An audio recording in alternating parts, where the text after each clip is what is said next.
당신 발 앞에 엎드리니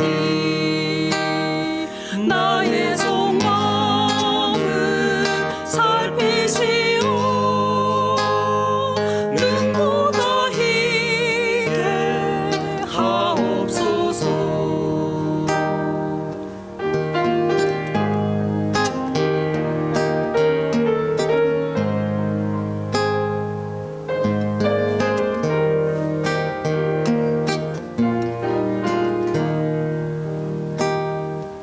주님의 뜻을 이루소서.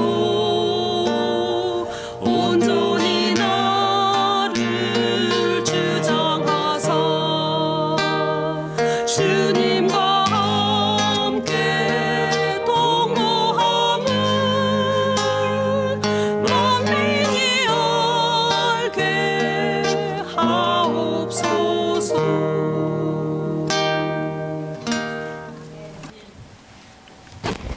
세리토스 교회 성도 여러분 안녕하십니까? 한 1년 1개월 전에 뵙고 오늘 다시 뵙게 돼서 참으로 감사하게 생각합니다. 특별히 오늘부터 안식일까지 매우 큰 제목으로 성경 연구를 어쩌면 신학을 공부하게 된 것을 매우 감사하게 생각하고 또 이렇게 많이 참석해 주신 것에 대하여 한없이 감사합니다. 우리는 자주 신학이라 그러면 좀 싫어하는 그런 경향이 좀 있습니다. 왜 싫어하냐면 너무 어렵다, 또 너무 골치 아프다 이렇게 생각하는 경향이 많습니다. 그러나 막상 신학이라고 하는 글자를 잘 생각해 보면 아주 쉬운 것입니다. 신, 보통 우리가 귀신신 합니다만 우리가 말할 때는 하나님 신, 그러죠? 학은 뭐예요? 배울 학. 하나님을 배우는 게 신학입니다. 그러므로 신학이라는 단어에 좀 거부감을 갖고 계신 분들은 마음을 놓으시고 누구나 할 수 있는 것이 신학이다 이렇게 생각해 주시는 것이 좋을 것 같습니다. 자, 이번 며칠 동안의 총 제목은 재림교회와 하늘 성소. 제가 이것을 오랫동안 공부하고 연구하고 이렇게 해서 오늘 말씀을 드리게 됐는데요. 제 자신이 연구했기 때문에 모든 것이 진실이다 이렇게 주장할 수는 없습니다. 저는 매우 배우고자 하는 마음으로 또 겸손한 마음으로 기도하면서 여러 학자들의 아주 깊은 연구를 섭렵하고 또 찾아서 제 나름의 현재까지의 결론 또는 현재까지 발견한 것을 여러분들에게 소개하는 것입니다. 혹 평생에 그런 것 처음 들어봤다, 잘 모르겠다, 납득이 안 간다 하시더라도 아하, 저 양반은 저렇게 생각하는구나 이렇게 생각하시고 우리 함께 연구하면서 저는 계속해서 목숨이 붙어 있는 한 다듬어 나갈 것이고 또 더 깊이, 더 높이, 더 넓게 연구하고자 할 것입니다. 그러므로 하늘 성소라고 하는 것은 하늘에 있기 때문에 아무도 가본 적이 없는 곳입니다. 그래서 이 땅에 있는 사람들의 자료를 통해서 생각을 통해서 성경 연구를 통해서 더듬어 알게 되는 것에 불과합니다. 그러므로 이번 한 주간에 아마 이런 제목으로 사경에 한 경우가 거의 없었을 것입니다. 그러나 이것을 기초로 해서 앞으로 우리가 사는 날 동안 점점 연구하는 그런 기본이 되었으면 하는 마음으로 시작하겠습니다. 자, 전체 제목은 재림교회와 하늘성소이고 제가 다루고자 하는 내용은 재림신학의 초석인 성소신학, 이것을 오늘 저녁에 함께 공부하고 또 시간이 좀 어떻게 잘 운영이 되면 성소신학의 역사와 발전 과정을 살펴볼 수 있기를 바랍니다만은 첫 시간이라 시간이 안 될 것 같습니다. 그 다음에 하여튼 하늘 성소의 형태, 구조 이해, 하늘에 성소가 있느냐 없느냐, 있다면 어떻게 생겼느냐, 이런 데 대한 논란이 지난 한 150년 동안 계속해서 있어 왔고 많은 연구가 또 발표되었습니다. 그 결과를 함께 나누고자 생각하고 또 저의 소신을 좀 피력할까 생각합니다. 그 다음에 가장 중요한 부분은 D, 하늘 성소 봉사의 의미와 필요성입니다. 하늘 성소가 도대체 뭐 하는 성소냐? 그 의미가 무엇이냐? 하늘에서 성소 봉사하시는 예수님이 그 일을 굳이 해야 되느냐?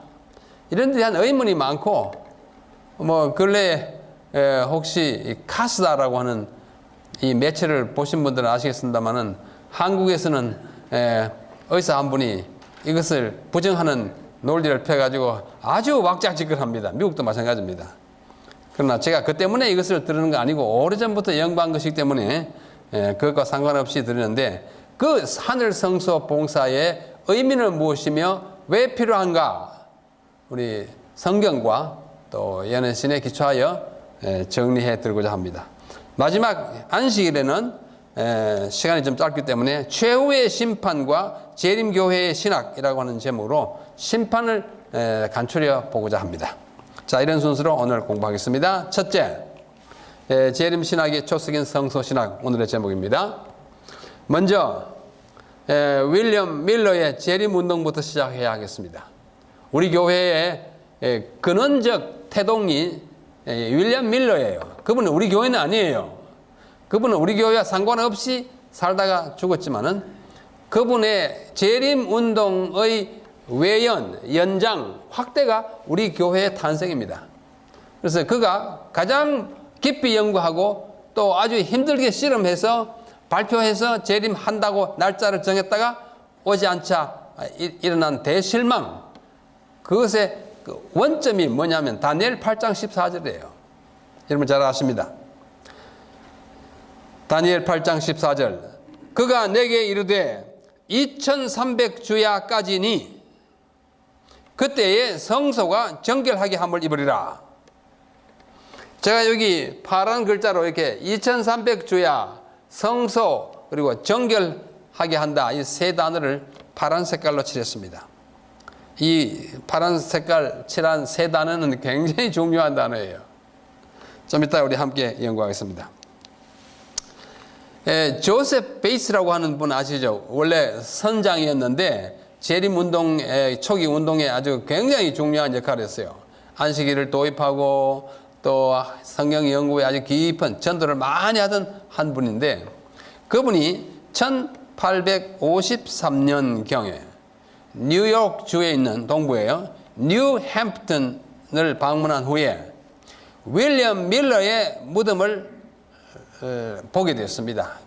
이게 뭐 성묘라고 할까요? 한번 같이 한때 참 큰 운동을 일으켰던 그분을 이제 생각하면서 무덤을 방문하고 다음과 같이 묘사하였습니다. 그러므로 이 윌리엄 밀러는 1853년 이전에 이미 돌아갔습니다. 1844년에 재림 운동으로 실망한 다음에 몇 년 후에 돌아가셨어요.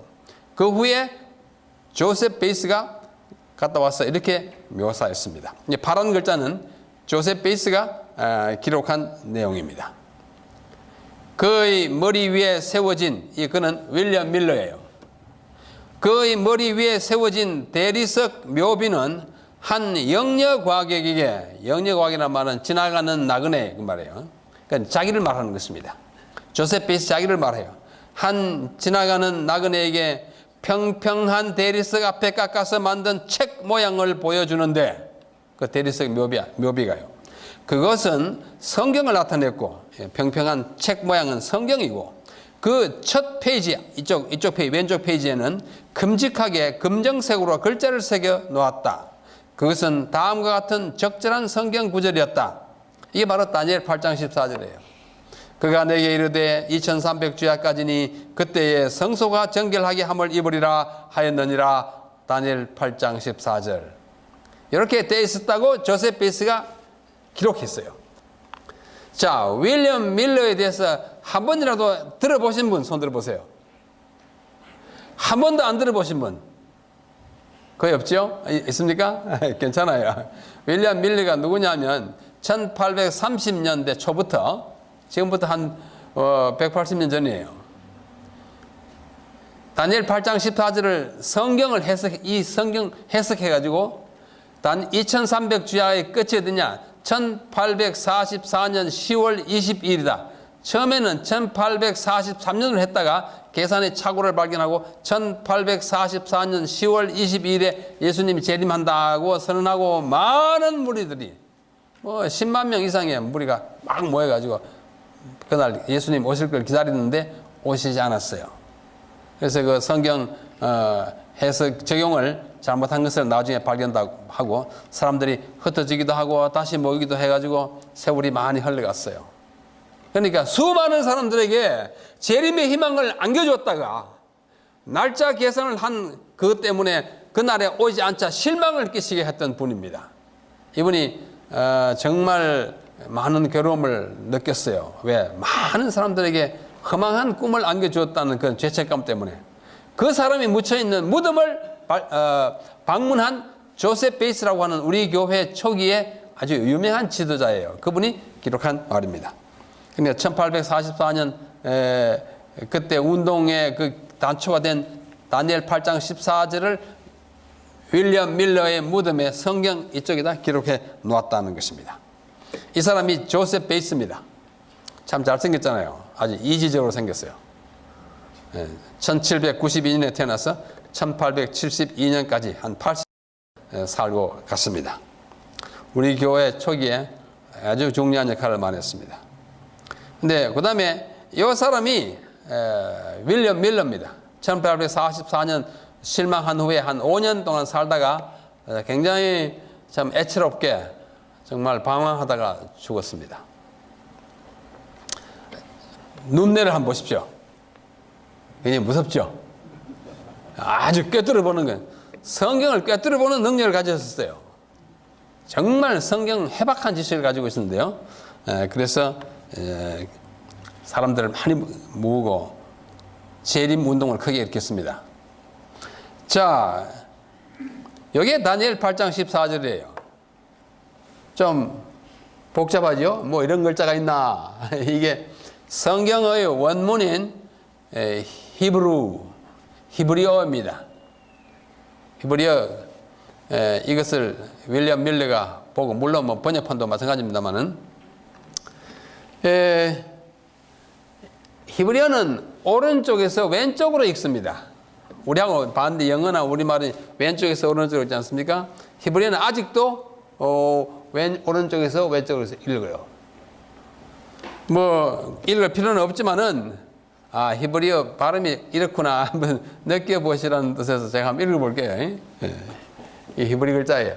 바이오메르 엘라이 아드 에레브 보케르 알파임 우슬로스 메옷 워 니스닥 코데시. 이게 발음이 뭐 히브리 사람 발음 같지는 않겠죠. 그러나 코리안 히브루 프로넌시에이션 그렇게 있습니다.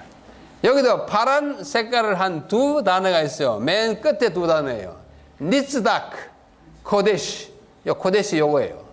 코데시라고 읽습니다. 코데시.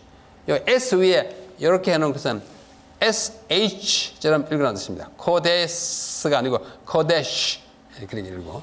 그 다음에 요 단어는 니츠다크예요. 니츠다크 이렇게 읽습니다. 재림교회의 명문을 뒤집어 말하면 운명을 좌우한 두 단어입니다. 코데시가 뭐냐? 성소입니다. 니츠다크가 뭐냐? 성소가 정결함을 입는다, 회복된다, 원래의 위치로 돌아간다 등등으로 해석할 수 있는 히브리어 단어예요.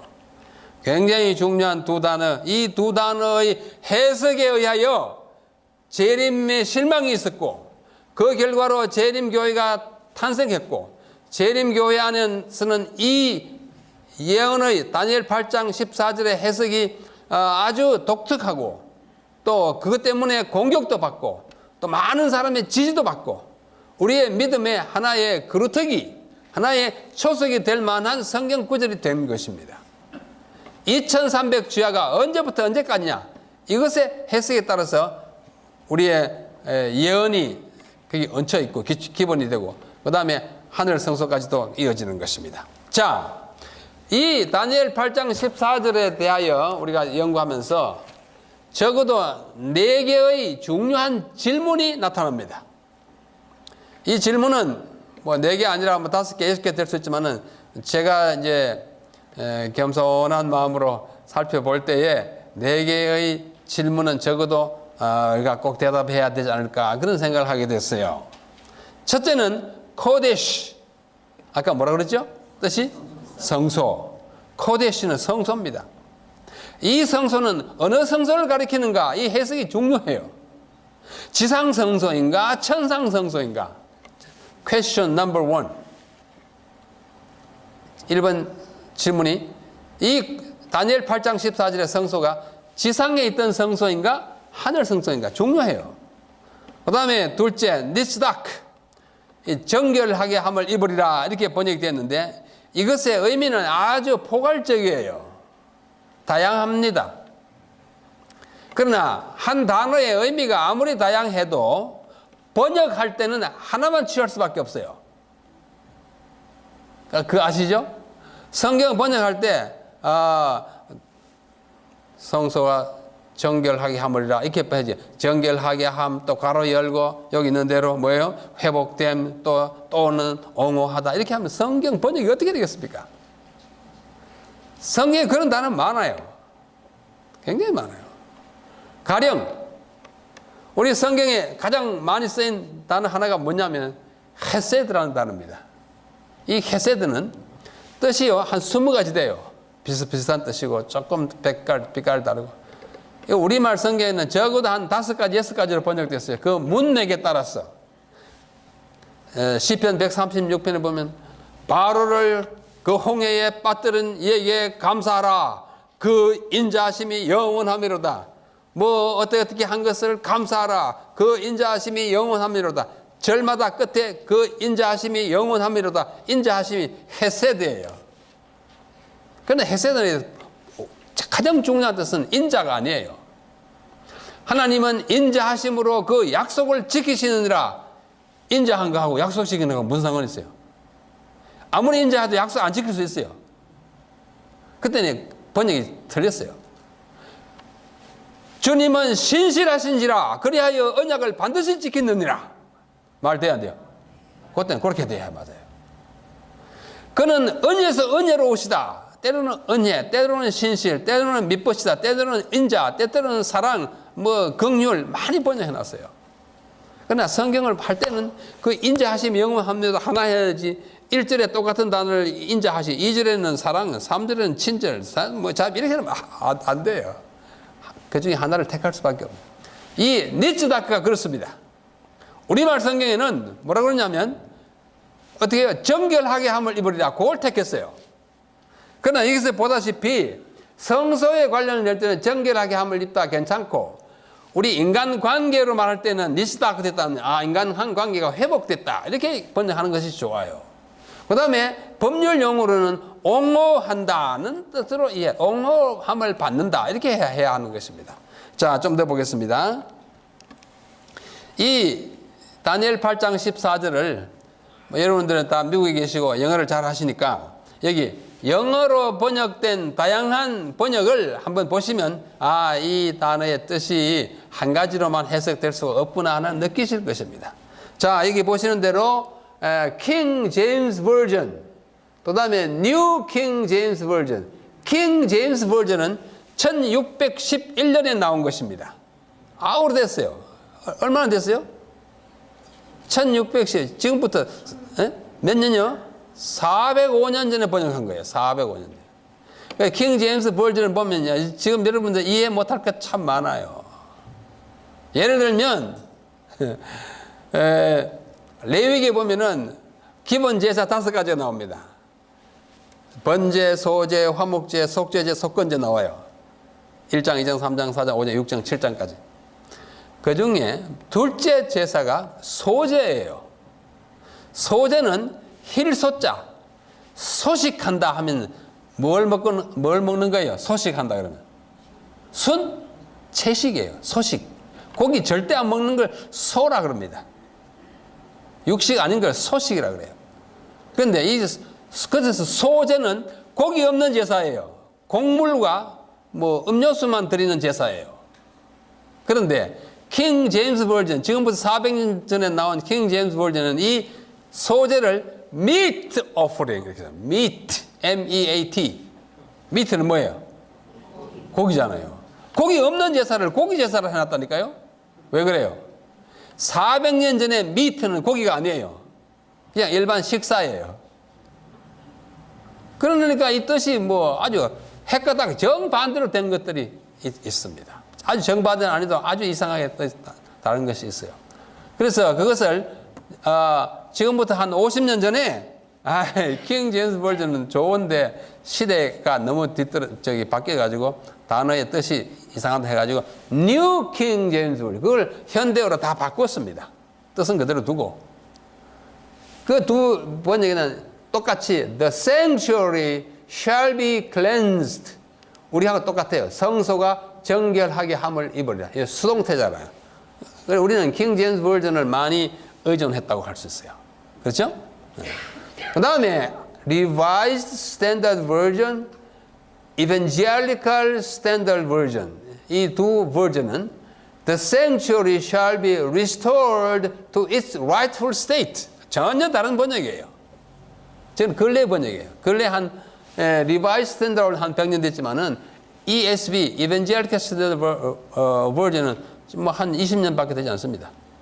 이 번역들은 뭐라 그러는가 하니 The sanctuary shall be restored 회복될 것이다. 뭐로? To its rightful state 그 정당한 상태 이 state는 상태예요.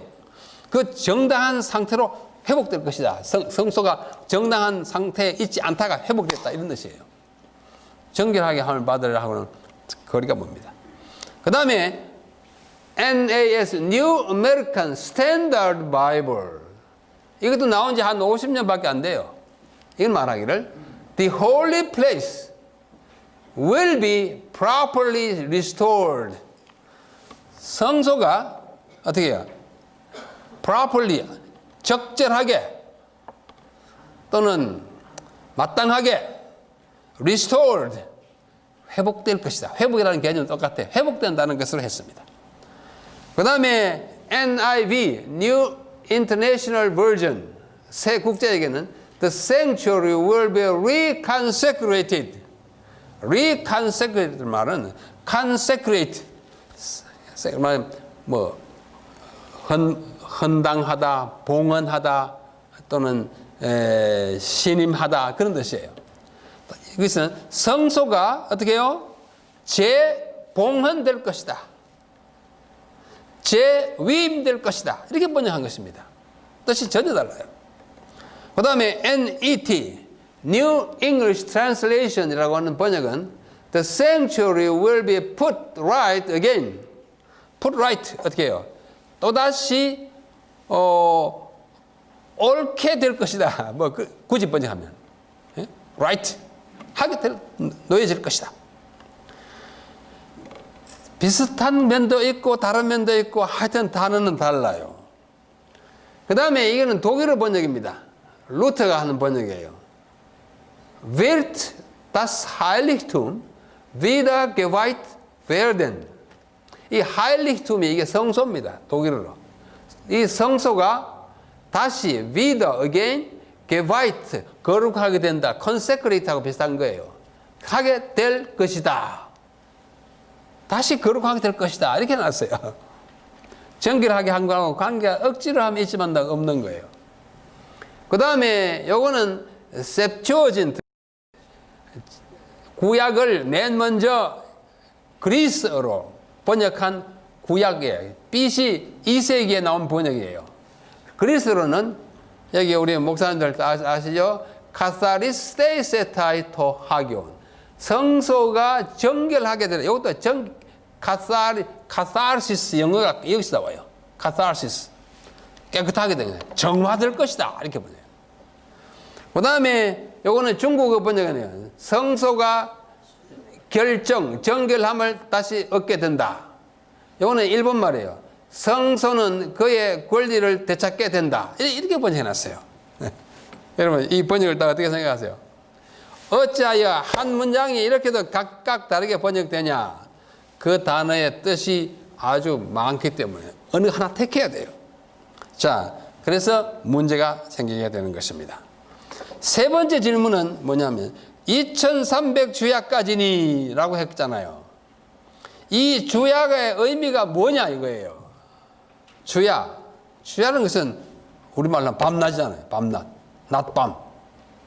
성경 원문은 아까 제가 서툴게 읽어드렸는데 에레브 보켈, 에레브 저녁, 보켈 아침이에요. evening and morning이에요. 그래서 우리말로는 조석이라고 번역하지 않고 주야로 번역했어요.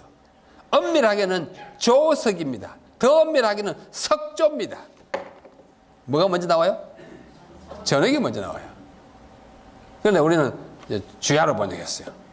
그러면 이 2300주야가 언제부터 언제까지 있냐 이거예요. 그 끝은 1844년이라고 했어요. 그러면 거기서 2300주야를 거꾸로 올라가면은 457년이 나와요. 그 기산점이 무슨 근거로 만들어졌으며 그것이 맞나 안 맞나? 우리 재림교회 안에서도 그것을 맞다고 생각하는 사람들이 다수지만서 그거 아니라고 생각하는 사람 아직도 있습니다. 그래서 문제가 생겨요. 네 번째 질문. 이 구절이 그토록 중요한 까닭이 뭐냐 이거예요. 뭐 1844년까지만 까지였지 뭐 어떻게 됐단 말이냐. 지금부터 170년 전의 이야기인데 뭐 그래 중요하냐. 이렇게 이야기해요. 그래서 이것을 이번 기회에 제가 다 대답해 드리지 못합니다. 제가 다 연구하지도 않았고 또 할 시간도 없습니다. 그러므로 이런 질문이 있다는 것 생각하시면서 중요한 것, 또 제가 발견한 것 이제 말씀드리고자 이 자리에 섰습니다. 자, 그 다음에 보면 성소 언급이 성경에 참 많이 나와요. 두 번째는 성경의 성소 언급입니다. 제가 찾아보니까 제가 찾은 거예요. 어느 정도 정확할 것입니다만은 완벽하게 정확하다고는 할 수 없습니다. 세는 데는 좀 부정확성이 있을 수 있어요. 그러나 아무리 틀려도 100개 이상 틀리진 않습니다. 한두 개나 10개 정도 틀릴지 모르겠어요. 성소라는 단어가 우리 신구약 성경에 196개 절에 나옵니다. 그런데 196개 절에 나오는데 어떤 절에는 성소가 한 번만 아니고 두 번도 나오고 그래요. 다 합치면 약 200번 나옵니다. 성소라는 말로 번역된 우리말 성경의 성소. 그 다음에 성전이 145절에 나옵니다. 어떤 데는 한 개 더 있기 때문에 약 150번 나와요. 회막이 145절에 나오니까 약 150번. 성막이 82절에 나오니까 약 85번. 여호와의 집이 44절에 44번. 하나님의 집이 10개 절에 10번. 여호와의 장막이 7번. 하나님의 장막이 1번. 여호와의 전이 약 200번. 하나님의 전이 약 105번. 그 전이 20번. 이 전이 48번. 46개 절에 48번 나와요. 합치면 1120번 약. 이만큼 하나님의 집, 성전, 성소, 회막, 성막이 이렇게 말이 1100번 이상 나와요. 하나의 책에 그 집을 가리키는 단어가 이렇게 많이 사용되면 중요할까요? 안 할까요? 중요해요. 숫자 때문에 중요한 건 아닌데 중요하기 때문에 이렇게 많이 언급돼요. 자, 또 봅시다. 이 성서의 언급 가운데 우리의 주의를 가장 이끄는 한 절이 있어요. 그것이 레위기 19장 30절입니다. 26장 2절과 똑같은데 우리말로 번역이 약간 토시가 달라요. 똑같습니다. 히브리 말은 똑같고 영어로도 똑같은데 우리말은 이제 토시가 이렇게 가령 너희는 내 안식일을 지키며 나의 성소를 공경하라. 나는 여호와니라. 이렇게 했는데 한 번은 19장에는 너희는 내 안식일을 지키고 내 성소를 공개하라. 뭐 이런 식으로 나의를 내로 바꾸는 거 왜 똑같아요? 그건 뭐 다른 거 아니죠. 자, 여기에 파란 색깔요. 나의 안식일을 지키고 나의 성소를 공경하라. 이거 굉장히 중요하다고 봐요, 저는. 안식일은 거룩한 시간이요. 성소는 거룩한 공간입니다. 우리는 이 두 개념을 목숨을 건 교회예요. 그래, 안 그래요? 네. 그러니까 우리가 좀 깊이 연구해야 돼요. 안식일, 어떤 일이 있어도 지켜야 한다고 믿고 재림교회에 진료받고 들어왔습니다. 안 그러면 한 번 안 계실 겁니다. 저도 장로교인이었어요. 학습받고 세례받고 뭐 비교적 착실하게 교회 생활하던 청년이 어떻게 안식일이 아무래도 성경이 말하는 안식일이 토요일인 것을 깨닫고 올 수밖에 없었습니다. 그러니까 뭐 목숨까지 걸지 않았지만은 그 인정을 뿌리치고 그 정다운 사람들을 떠나서 그들이 이단이라고 말하는 이 교회에 오기까지는 뭐 그렇게 편한 마음은 아니죠. 또 학교 다니면서 침례를 받은 다음에 안식일을 지키면 여러 가지 손해가 이르러와요. 성적이 떨어지고 뭐 여러 가지 어려움이 있습니다. 그 다음에 성소예요. 이 거룩한 공간이 왜 그렇게 중요한지, 중요하다고 생각하여 이 성소에 상당한 우리의 신앙의 비중을 두고 있는 것입니다. 자, 제가 좀 차분히 읽을 테니까 눈으로 따라 읽어주시면 좋겠습니다. 제7일 안식일 예수 재림교회는 이 두 가지의 거룩한 개념, 즉 거룩한 시간인 안식일과 거룩한 공간인 성소의 가치를 깨닫고 그것들을 가장 존중히 여기는 것을 교리의 기초로 삼은 교회이며 그것을 지키고 안식일, 그것을 공경하게 성소를 하기 위하여 최선을 다하는 신앙 공동체입니다. 동의하시죠? 그래서 여러분 이 자리에 있는 거예요. 재림교회는 역사적으로 이 두 가지의 개념을 바탕으로 하여 탄생하였으며 이 개념들 안에 포함된 구원의 진리를 온 세상에 전파하는 것을 그 존재 이유와 사명으로 삼고 있습니다. 맞죠? 실제로 그래요. 그렇지 않으면 굳이 다른 사람들이 일하거나 다른 일 하는 토요일에 어려움을 무릅쓰고 이 교회에 나올 이유가 없고 교단을 문 열 이유가 없어요. 일요일에 다른 사람들 가는 것처럼 가면 되니까요. 그렇습니다. 그러므로 굉장히 중요한 두 개념이에요. 그뿐만 아니라 인간의 역사, 세계의 역사를 저는 성소와 관련하여 나누기를 좋아합니다. 인류의 역사, 아담으로부터 주님이 재림하시기까지, 세상 끝까지 이 세상의 역사는 제가 보기에 8토막으로 나뉩니다. 1부터 8번까지요. 1, 2, 3, 4, 5, 6, 7, 8. 제 1단계는 뭐냐? 원초적인 성소 시대예요. 원초적인 성소 시대는 뭐냐면 창세기 3장 24절에 아담과 하와가 에덴 동산으로부터 쫓겨난 후에 에덴 동산 동편에 하나님께서 두 가지 설치물을 갖다 놓았어요. 뭐예요? 두루 도는 화염검하고 하나는 그룹이에요. 그룹과 화염검을 뒀어요. 그게 뭐냐? 그룹은 나중에 모세를 통해서 성소를 짓고 솔로몬을 통해서 성전을 지었을 때에 그 그룹이 어디에 있냐면 지성소에 놓인 아주 가장 중요한 기물이었어요. 조형물이었어요. 그 사이에 빛이 났어요. 이 빛이 뭐예요? 하나님의 임재의 빛이고 그것을 유대인들은 쉐키나라 그럽니다. 영어로 읽으면 시카이나 이렇게 읽어요. 뭐 시카이나나 쉐키나나 뭐 우리는 이제 히브리 발음대로 읽으니까 쉐키나라 합시다.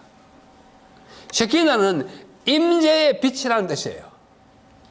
하나님이 빛이시기 때문에 하나님은 인간이 갖고 있는 육신적인 모양이 없으니까 빛으로 환하게 하나님이 계시구나 이걸 알게 되는데 이 빛이 두 그룹 사이에 비쳤어요. 이 두 그룹은 하나님을 모시는 일종의 수행원 같은 존재였어요. 그걸 조형물로 금으로 만들어 놨어요. 그러므로 성소는 뭐하러 존재하느냐? 하나님이 계실 성소잖아요. 출애굽기 25장 8절에 보면 모세에게 하나님이 말씀하십니다. 너는 내가 그들 중에 거할 성소를 그들을 시켜 나를 위하여 짓되 내가 너에게 보여주는 식양대로 지어라 이렇게 말했어요. 그러니까 성소를 왜 짓느냐? 내가 그들 중에 거할 성소 건축의 목적은 하나님이 우리 가운데 거하시기 위한 것인데 하나님이 영이시기 때문에 계신지 안 계신지 몰라요. 그래서 계시는 것을 느끼게 하고 보게 하기 위해서 설치한 조형물이 그룹이에요. 그룹이 있으면 항상 그 가운데는 하나님이 계시게 되어 있어요. 그리고 계시는 것이 눈으로 보이게 나타나는 것은 쉐키나 임재의 광채입니다. 맨 처음으로 나타나는 성소는 에덴 동산 동편에 창세기 3장 24절에 아주 간소한 형태고 아주 원초적인 형태고 나중에는 집을 짓고 천막을 짓지만 그 없을 때 나 갖다 놓은 그 성소를 저는 원초적 성소라 그렇게 표현합니다. 아담이 쫓겨난 직후에 하나님이 그렇게 만들어 놨어요. 그래서 에덴 동산에서 쫓겨난 아담과 하와는 거기 와서 제사를 지냈습니다. 그 다음에 창세기 4장에 들어가 보면 아담과 하와의 아들들 가인과 아벨이 거기 와서 제사 지냈어요. 뭐 거기 왔다는 말은 없지만서도 그렇게 했어요. 부조와 선지자라는 책에 보면 그렇게 돼 있어요. 그때부터 계속 거기서 제사 지냈어요. 아담, 그 아들 가인과 아벨, 그 다음에 셋, 에노스, 게난, 야렛, 마할랄렛, 머두셀라, 라멕, 노아까지 계속해서 거기서 제사 지냈어요. 그러다가 노아 시대에 하늘에서 뭐가 떨어졌어요? 비가 땅에서 막 물이 쏟고 해가지고 홍수가 났어요. 홍수가 나기 직전에 이 하나님의 임재의 상징인 그룹과 화영감을 하나님이 처분하시고 하늘로 가져갔다고 부조와 선지자는 말하고 있습니다. 그리고 나서 노아가 1년 열흘 동안 방주에 있다가 나왔어요. 홍수가 그치고. 창세기 8장 20절에 보면 나오자마자 노아가 한 일이 있습니다. 그게 뭐냐면 번제를 드리는 거예요. 단을 쌓았어요. 이제는 뭐가 없으니까? 그룹이 없어졌으니까. 그래서 거기다가 제사를 드리기 시작합니다. 그래서 원초적인 성소 시대는 아담으로부터 노아까지고 홍수 전까지고 홍수 후 시대 노아는 돌단 성소를 이제 쌓기 시작합니다. 가는 곳마다 쌓았어요. 그다음에 창세기 12장에 보면 아브라함이 가는 곳마다 쌓았고 이삭이 가는 곳마다 낳고 야곱이 돌단을 쌓아서 제사를 쭉 하기를 언제까지 모세까지요. 모세가 애굽에서 이스라엘 백성들을 데리고 나와가지고 시내산 기슭에서 계시를 받고 아까 말씀드린 출애굽기 25장 8절에서 성소를 지으라고 할 때까지는 돌단에다가 제사를 지었습니다. 그때 처음으로 텐트 같은 성소를 짓습니다. 그리고 우리는 텐트이기 때문에 막이라고 그래요. 막, 천막. 그러나 성경 용어는 그것을 뭐라고 그래요? 회막 또는 거룩하기 때문에 성막 그렇게 말합니다. 그래서 이 회막 시대에 들어가요. 광야 시대 모세로부터 솔로몬 때까지 솔로몬이 뭐 했어요? 성전을 짓지 않습니까? 성전을 지을 때까지 그것을 계속해서 성막에서 제사를 드렸습니다. 그래서 성전이라고 하는 것은 굉장히 좋은 집이에요. 이제는 뭐예요? 천막이 아니고 천막을 지은 이유는 계속해서 광야를 지나가기 때문에 이동식, 조립식 가건물이다가 이제는 영구적인 성전, 전은 궁전과 같은 거예요. 궁전 같은 전인데 그것을 우리는 솔로몬 시대의 성전이라고 그러는데 나중에 성전이 또 지어졌어요. 그래서 이거를 제1성전이라 그럽니다. 솔로몬 때로부터 예레미야 때까지, 유다가 망할 때까지 그렇게 했어요. 그래서 제1성전 시대는 솔로몬으로부터 예레미야까지, 그 다음에 예레미야 때 이스라엘 백성, 유다 백성이 다 바벨론 잡혀가고 성전이 무너지고 없어졌어요. 몇 년 동안? 70년 동안. 그때를 우리는 성소 없는 시대라 그럽니다. 무성소 시대예요. 예레미야 때로부터 70년 후에 바벨론 포로에서 돌아온 스룹바벨이 두 번째 성전을 지을 때까지, 이 제2성전이라고 그래요. 스룹바벨로부터 헤롯 왕 때까지. 스룹바벨이 성전을 지은 것이 516년입니다. 그때로부터 헤롯 대왕까지니까 약 500년 동안에 그 건물이 있었지만은 낡을 대로 낡아서 이제는 막 거의 무너질 듯한 그때에 헤롯이 제안해가지고 성전을 아주 잘 지었어요. 굉장히 잘 지었습니다. 그래서 헤롯 성전이라 그래요.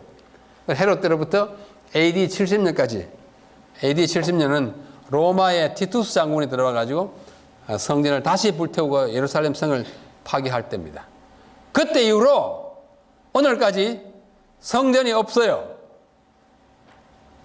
유대인들은 예수 그리스도를 구주로 받아들이지 않지만은 제사도 안 지냅니다. 왜? 성전이 없기 때문에 제사 안 지내요.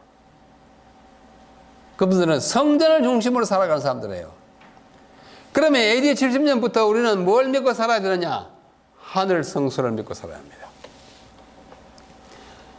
성전이 파괴되고 그리스도인과 유대인들이 모두 망연자실하여 어떻게 하나님을 섬겨야 될지 모를 그 시대를 내다보면서 하나님께서 한 사람에게 영감을 주어서 굉장히 중요한 책을 한 권 쓰게 합니다.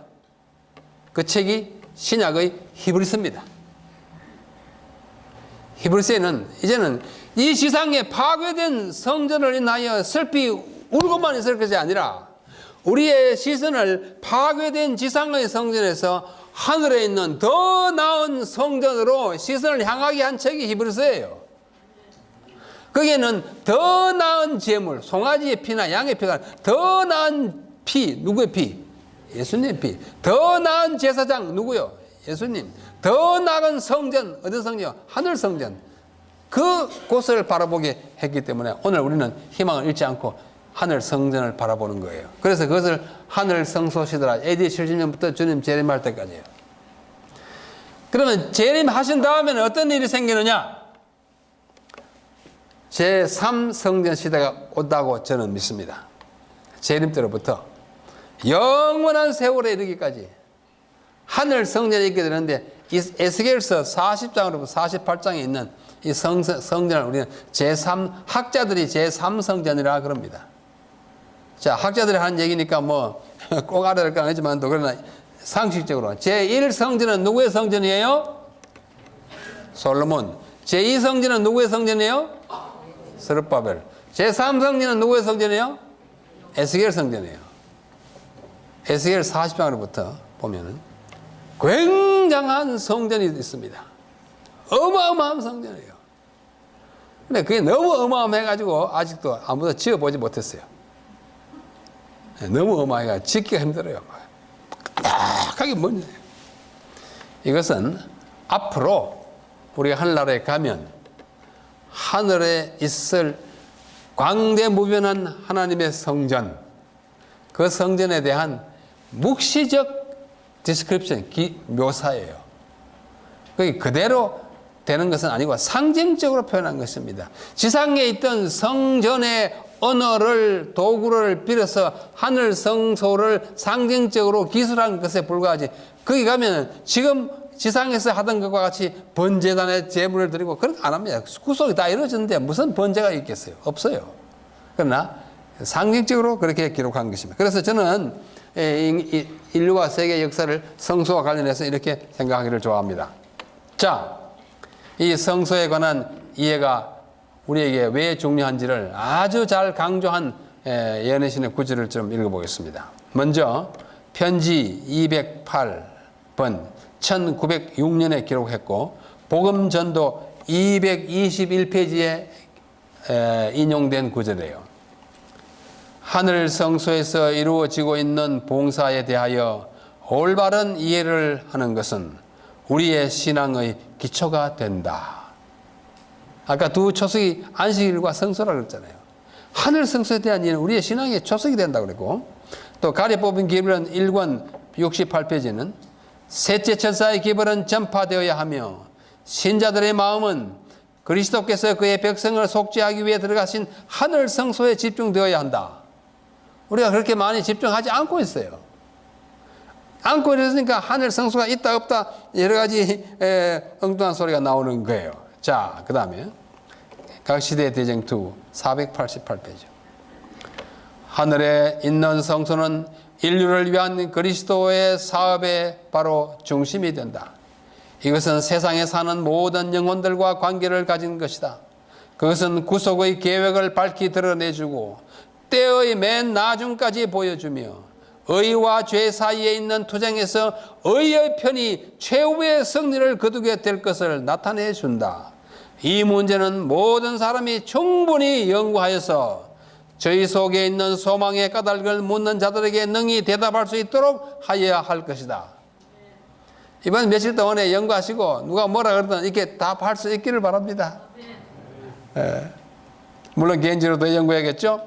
그 다음에요, 복음전도 223페이지 다 같이 한번 읽어볼까요? 시작. 우리는 다니엘과 요한에게 보여준 계시 가운데 나타난 성소의 문제에 관하여 똑똑히 알 때까지 연구를 거쳐서는 안 된다. 됐습니다. 어떻게 알 때까지? 똑똑히 알 때까지. 누가 번역도 참 잘했어요. 번역도 똑똑하게 했습니다. 똑똑히 할 때까지 연구를 거쳐서는 안 된다. 그래서 저는 연구를 안 거치고 오랫동안 했어요. 아직 다 하지 못했어요. 이 문제는 우리의 현재 입장과 우리가 하는 사업에 큰 빛을 비춰주고 있으며 하나님께서 과거의 경험에서 우리를 인도하셨다는 확실한 증거를 주고 있다. 또한 성소의 문제는 1844년의 큰 실망에 관하여 설명해 주고 있다. 계속해서 말씀하고 있습니다. 자, 리뷰 앤드 헤럴드 1890년 4월 8일자에 엘렌 화이트는 이렇게 기록합니다. 이것이 복음전도 224페이지에 인용됐어요.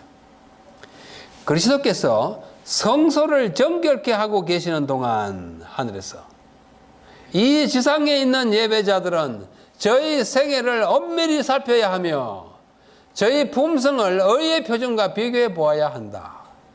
이게 엄숙한 말이에요. 참으로 확실한 말씀입니다. 또 리벤 헤랄 1883년 11월 27일자에 복음전도 223. 우리의 대제사장이신 주께서 조사 심판을 하시며 마지막 봉사가 이루어지고 있는 하늘 성소에 하나님의 백성들은 이제 그들의 눈을 고정시켜야 한다. 주께서는 하늘 지성소에서 그의 백성을 위하여 무슨 사업을?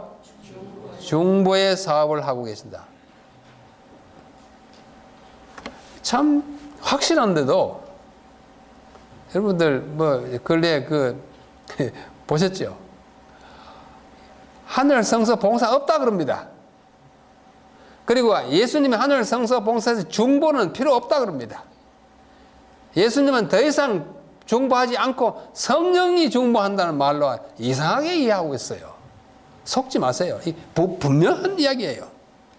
자, 또요. 장차 온갖 종류의 속임수가 일어날 것이며 우리는 든든히 설 수 있는 확고한 기반이 요구된다. 영혼의 원수는 성소가 없다는 교리와 같은 거짓 교리들을 끌어들일 것이다. 성소 문제는 믿음에서 이탈하는 자들이 따지는 문제 중에 하나가 될 것이다. 마치 지금을 두고 하는 말처럼 저는 들립니다. 중요해요. 그러나 이 문제가 중요한 것만큼 그렇게 쉽게 해야 되는 것은 아니에요. 어려워요. 첫째는 하늘에 있는 것이니까 어렵고, 둘째는 성경과 예언의 신의 해석을 아주 균형 있게 해야 하는데 기웃덩거리고 조금 이상한, 조금 이렇게 편중되게 하면은요 진리가 막 깨집니다. 제가 여기 미국에서 공부할 때 우리 교수 가운데 한 분이 제가 평생 잊을 수 없는 한마디를 했어요. 수업 시간에. 뭐라 했냐면 heresy. heresy는 이단을 말합니다. heresy is a truth out of balance. 이단이란 뭐냐? 밸런스를 잃은, 균형을 잃은 진리래요. 이단은 균형을 잃은 진리입니다. 내가 평생 잊지 않아요. 여러분, 무엇이 아무리 중요해도 지나치게 강조하면 이단입니다. 아세요? 하나님은 사랑이다. 맞죠? 맞아요, 안 맞아요? 하나님은 진실로 사랑이다. 맞습니까? 맞아요. 하나님은 오직 사랑이시다. 맞습니까? 예? 여러분, 오직 들어가면 조심해야 됩니다. 오직 들어갈 때부터 이단이 됩니다. 하나님이 어떻게 오직 사랑입니까? 사랑은 사랑인데 사랑의 빛깔이 달라요. 그래서 그 박명호라는 한 분이 하나님은 오직 사랑이라고, 오직 사랑이라고, 절대 심판하지 않고 벌 주지 않고, 이 세상에 어떤 악한 아버지라 할지라도 자기 아들을 칼로 찔러 죽이는 아비가 있느냐? 하나님은 절대로 백성을 죽이지 않는다. 사람들이 아멘 아멘 아멘 막 따라갔잖아요. 따라가다 돌아온 사람도 많고. 왜요? 예, 그런 식으로 사랑이 아니에요. 자, 여러분, 안식일 교회 아닙니까? 저도 안식일 교회입니다. 안식일은 중요하다. 맞습니까? 안식일은 정말로 중요하다. 맞아요? 네. 오직 안식일만이 중요하다. 맞아요? 오직 들어가면 어떻게 하라고요? 조심해야 돼요.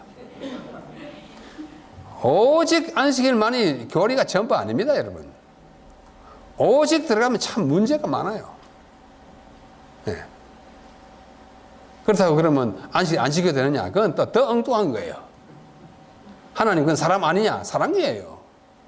근데 균형이 깨지면 이게 이단이 된다니까요. 예? 어려워요.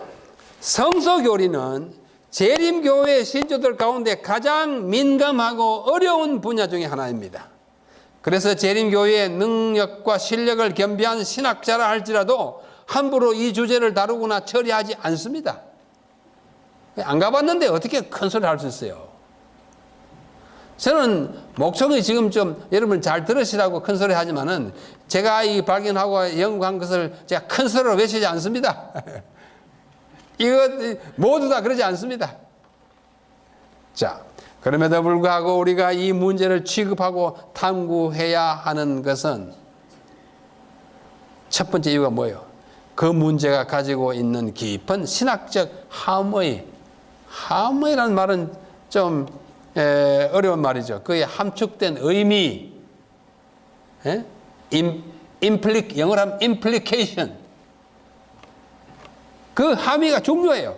재림교회가 그 교리와 역사적으로 맺고 있는 뿌리 깊은 연관성 때문에 우리 연구해야 돼요. 이거 모르면 지옥 갈까요? 아니에요. 그래서 가르치는 건 아니에요. 그러나 우리의 확신을 더욱 확실하게 하고 우리의 영혼의 닻을 더 든든한, 영혼의 닻 같아서 그 어디 나옵니까? 히브리서에 나오잖아요. 그래서 하는 것입니다. 자, 두 번째 이유는 그 교리가 지니고 있는 난해성 때문에 연구해야 돼요. 첫째는 중요하기 때문에 연구해야 돼요. 둘째는 난해성 때문에, 어렵기 때문에 연구해야 합니다. 연구하지 않고는 잘 몰라요. 이 난해성 때문에 나타나는 다양한 견해들을 이해함으로써 불필요한 오해와 갈등을 예방하고 교회의 연합과 교리의 통일을 이뤄내기 위하기 때문에 이것을 연구해야 합니다.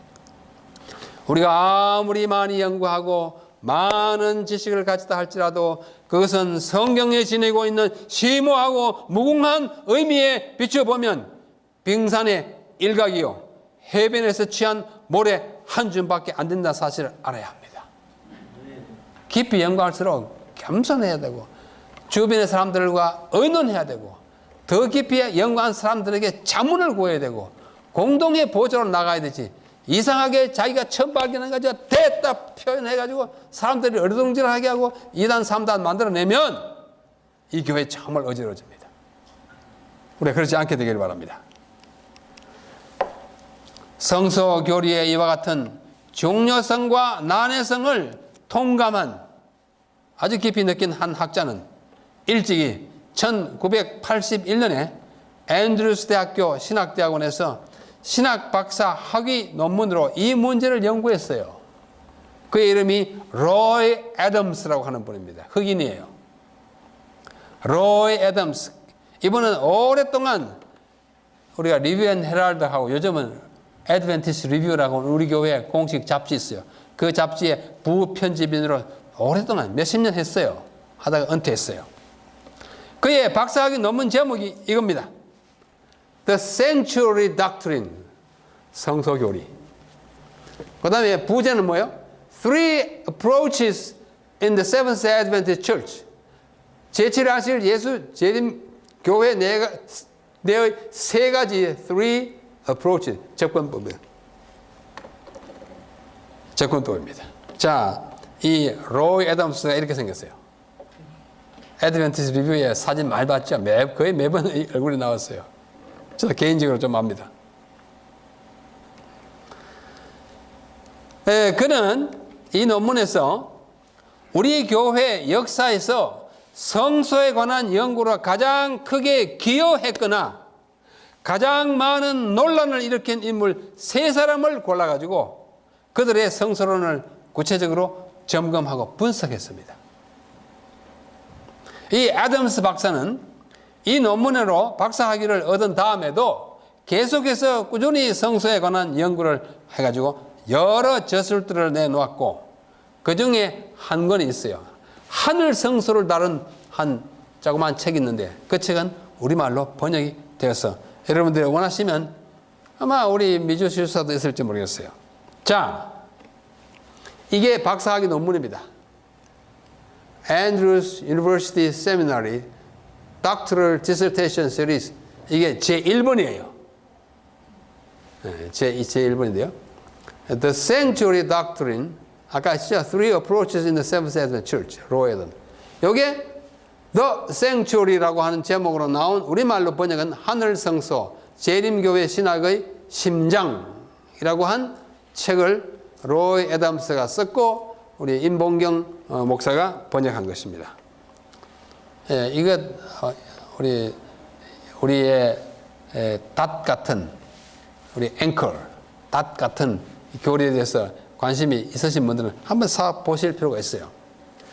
그런데 그래 쉽게 읽혀지지 않습니다. 아주 복잡하고 좀 어려워요. 그러나 깊이 생각하고 읽으면 많은 유익이 있을 것이라고 생각합니다. 그 사람이 세 사람이 누구냐면 이 사람들이에요. 1번 유라이아 스미스.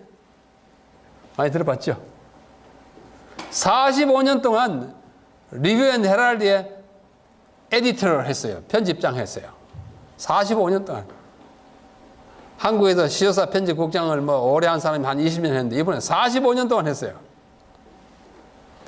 둘째는 엘비언 벨린저라고 하는 사람. 원래 독일 사람인데 독일 계통 북유럽 데니쉬였는데요.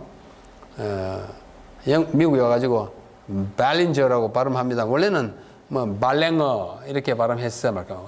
덴마크 쪽 사람이에요. 그 다음에 밀리언 앤드리어슨.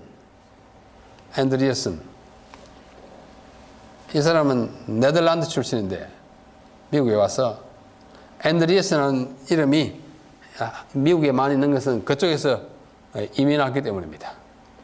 우리 현재 앤드루스 대학교 총장도 앤드리어슨이에요. 그러니까 제가 물어봤어요. 이 사람은 무슨 관계냐? 아무 관계 없대요. 한국 사람 두 김씨 무슨 관계냐 묻는 것 같아요.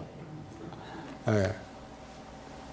그런데 이분이 1950년대에 엄청난 일을 저지르기도 하고 문제 기여도 많이 한 분입니다. 이 세 분에 대하여 로이 애덤스 박사가 박사학위 논문을 썼어요. 참 깊은 연구입니다. 좀 연구할 필요가 있어요. 자, 시간 좀 갔지만은 오늘 몇 개 안 남았으니까 다 마쳐야겠습니다. 이 성소신학은요, 우리가 말하는 현대 진리의 정점이에요. 정점은 꼭대기예요. 제가 보기에 그렇습니다. 현대 진리라는 말 들어보셨습니까? 현대 진리. 들어보시면 손 들어보세요. 현대 진리. 안 들어보신 분 계시겠죠? 현대 진리라는 말은 성경에 나오는 용어는 아닙니다. 성경에 현대라는 단어가 한 번 나타나잖아요. 근데 우리 교회가 일찍부터 쓰는 단어예요. 이 현대 진리라는 단어의 기원이 어디냐면 베드로 후서 1장 12절이에요.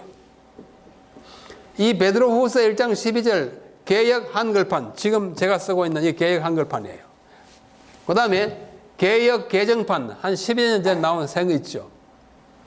거기에 공히 똑같이 뭐라 하냐면, 이러므로 너희가 이것을 알고 이미 있는 진리에 서서나 내가 항상 너희로 생각하게 하려 하노라.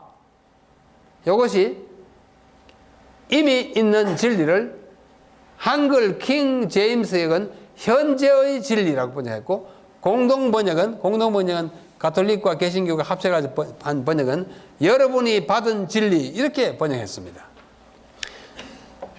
똑같은 헬라어에 썼는데 어떻게 이렇게 다릅니까? 우리는 이미 있는 진리, 여기는 현재의 진리, 여러분이 받은 진리, 이렇게 했는데 뜻이 비슷하잖아요. 자, 이거 보십시오. 킹 제임스 버전과 뉴 킹 제임스 버전인데 the present truth, present 현재잖아요. 현재 이미 있는. 우리가 미국 학생들 출석 부를 때 John 하면 뭐라고 해요? Yes sir 또는 present sir 이렇게 말하잖아요. 여기 있습니다 이 말이죠. present, 내가 여기 오늘 출석해 여기 있습니다 이 말이죠. 그 present예요.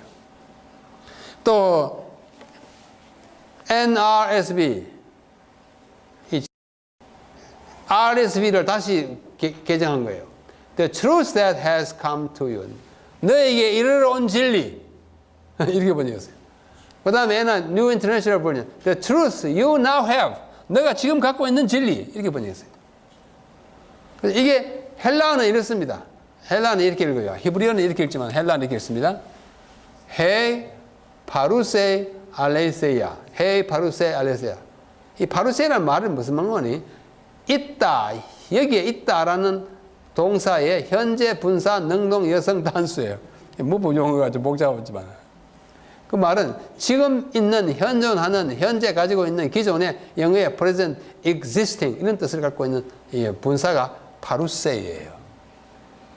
이것을 우리 교회가 the present truth, 지금 있는 진리 이래가지고만 현대 진리라는 말로 부르기 시작했어요. 적합한 번역은 아닙니다. 그러나 굳었기 때문에 그렇게 써요. 우리 재림교회가 역사적으로 이제 가지고 온 진리, 그래서 지금 가지고 있는 진리, 그걸 우리는 재림교회의 현대 진리라 이렇게 표현합니다.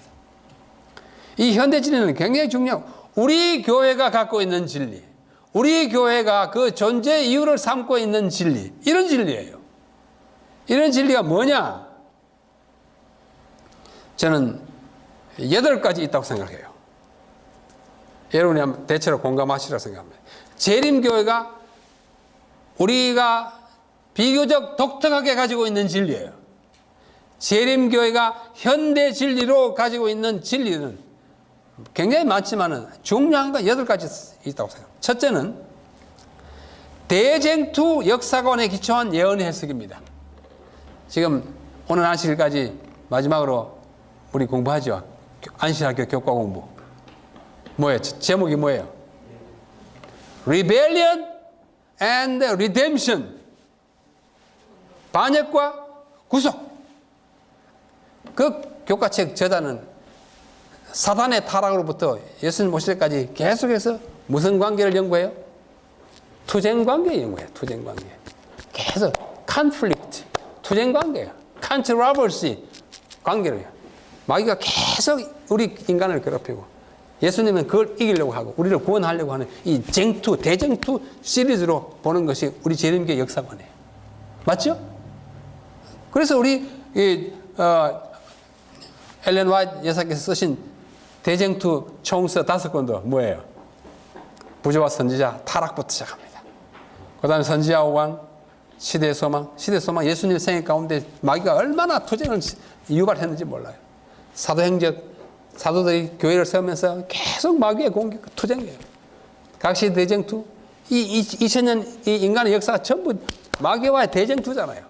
그리스도와 사단 사이의 쟁투의 개념으로 이해하는 이 우리 교회의 독특한 현대 진리예요.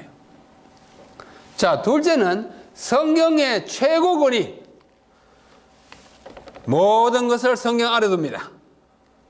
모든 것이 성경의 판단을 통과해야 그 진리예요. 가톨릭 교회는 그러지 않습니다. 성경이고 무엇이고 전부 교황 밑에 있어요. 교황이 최고의 권위입니다. 교황은 성경을 바꿀 수도 있고 변경시킬 수도 있고 마음대로 바꿀 수 있어요. 안식일을 일요일로 바꿀 수 있어요. 천주교에서는. 그 천주교 교리 문답 있잖아요. 안식일이 어느 날이뇨? 토요일이다. 그러면 우리 교회는 왜 일요일을 주일로 지키느냐? 교황이 바꿨기 때문이다. 끝. 교황이 바꿨다면 바꿨지요. 뭐. 최고의 권위는 교황이고 우리 개신교, 특별히 재림교회는 성경이 최고의 권위예요. 엘렌 화이트 그 밑에예요. 그 밑에예요. 와이프는 자주 하잖아. The Bible. The Bible only. 성경, 오직 성경만이 모든 우리의 행위와 교리에 뭐가 있다? 기초이다. 그러면서도 우리는 또 예언의 신을 갖고 있어요. 엘렌 화이트의 봉사를 통해 예언의 신의 역할은 성경 밑이지만 우리가 성경을 더 잘 이해하게 하고 우리 남은 자손으로서 이 땅에서 어떻게 살지를 생활에 각양한 분야의 지침을 주신 것이 와이프인의 글이에요. 안 읽어보면 잔소리합니다. 읽어보면 순종합니다. 좀 읽으십시오. 예, 그런 독특한 현대 진리를 갖고 있어요. 그 다음에 세 번째는 뭐냐면 안식일의 중요성을 강조하고 그것을 회복하고자 하는 이 사명을 가진 교회예요. 안식일 정말 중요해요. 왜? 무너져 오는 것이기 때문이에요. 다시 회복하려는 아주 안간 힘을 쓰고요. 어떠한 반대를 무릅쓰도 지켜야 한다고 생각해요. 군대에 가서 때때로 매를 맞으면서도 지키려고 했어요. 왜? 하나님의 말씀에 그것이 중요하다고 생각해요. 넷째는 재림이에요. 이 재림은 다른 교회도 믿지만 우리는 좀 임박했다고 가르치고 그 징조에 대해서 아주 예민하고 나 자신과 우리 모든 세계를 준비시키려고 한 하나의 사명을 갖고 있어요. 안식일 회복, 재림 준비. 안식일은 저기 창조를 가리킵니다. 재림은 저기 끝에 마지막이에요. 우리 교회 이름 참 좋은 이름이에요. 제7일 안식일, 창조를 가리킵니다. 예수 재림, 역사의 시발점을 가리키고 재림은 역사의 마지막 종결점을 가리켜요. 그 사명이에요.